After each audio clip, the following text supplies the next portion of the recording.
Dr. Gallagher. I'm a plastic and reconstructive surgeon with a special interest in gender affirmation surgery. And in this video, we're going to talk about probably one of my favorite procedures, which is what we call masculoplasty. So masculoplasty is our version of non-binary or female to male top surgery, typically the double incision. So a lot of folks ask me if they get a say in where their incisions go.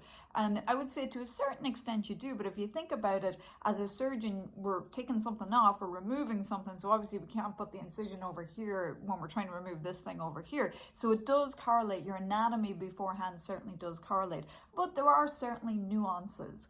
So if we take a look, first of all, at the anatomy, in order to do a good masculoplasty, what you're trying to do is you're trying to hide that incision in the crease underneath the pec muscle, or the origin of the pec muscle. And what's going on is it's where that muscle is coming off the sternum and the 6 upper ribs. And if you look at that in a typical masculine chest, what you'll see is the line across is pretty straight. So that tends to be my preference. If at all possible, we like to keep that line nice and straight. The other thing is, it tends to be when we see curves, we oftentimes think of feminine things, and we think of the fold underneath the female breast or the inframammary crease. So oftentimes, if at all possible, I like to stay away from that and design a more straight shot to give a more natural masculine look. Now, sometimes there are restrictions to this, like I mentioned, and typically the two groups of patients there's a little bit of difficulty doing this in are folks who are a little bit heavier or who have lost a lot of weight. And how you tell is, if you look at those patients, oftentimes the breasts will be a little bit saggy towards the lateral aspects or towards the sides.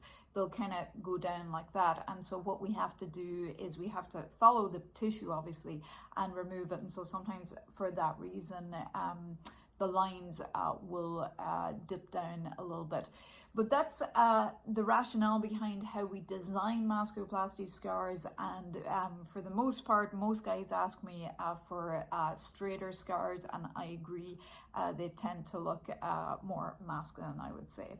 So follow us on Instagram, subscribe to the channel if you like these videos, and of course you can always come and see me, www.gallagherplasticsurgery.com, and we've tons of online results there. And as always, you know, the best way to try and predict what your result is going to be like is find yourself in the before photographs, and oftentimes that will give you an idea of what you will look like after surgery.